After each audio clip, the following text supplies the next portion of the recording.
In this video, I'm going to apply some thicknesses here to some other objects.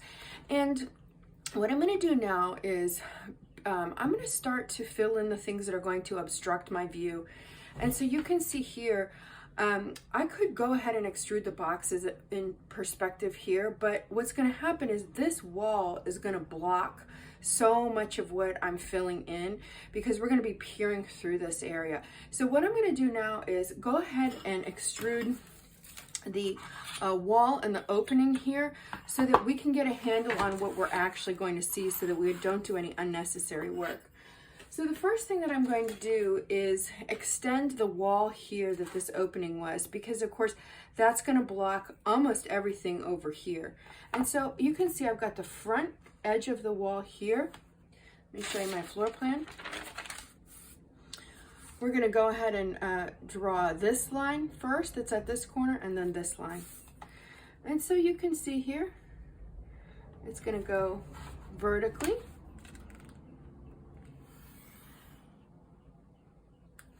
Okay. And the front edge is going to also continue vertically up. And notice as I'm drawing, I'm trying to draw the front edges of things first. Okay.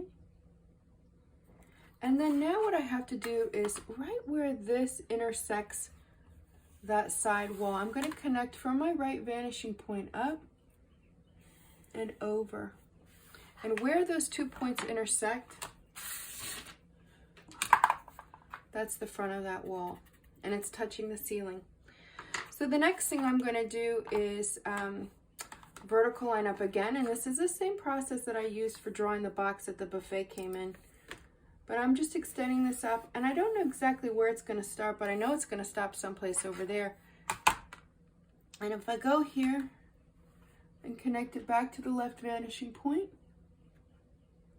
I'm always connecting back to a vanishing point in 2-point perspective. I'm not doing any horizontal lines. You can see I'm not using my T-square for anything except to hold up my triangle to create vertical lines. So you can see here, now that wall's in place and so much now is going to be eliminated from our view.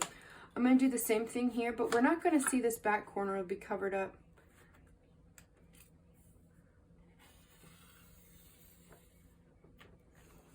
And where are we going to stop that line? Well, it's going to be along in the same line as this one. I'm going to use my longer ruler, right? Because these walls are at the same height. You see the top of my head? I got to get real close.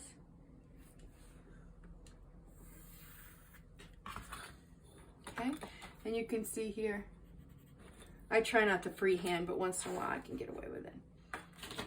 Okay, and then our vertical line is going to go up here, and that's going to close in the perspective. Now you can see my triangle is going to be a little bit too short, so I'll have to draw it twice.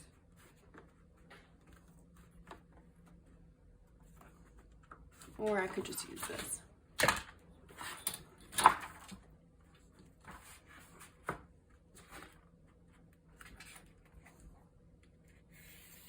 So that's the front edge of my perspective where it ends, and this is the wall here. This line here is this line here. This line back here is this line back here, and we can go ahead and erase that because it wouldn't be seen anyway. And so you can see here why it's really important to start to get the elements in place that are going to crop a view, because all of this would be a waste of time to draw, right? Because it's going to be hidden.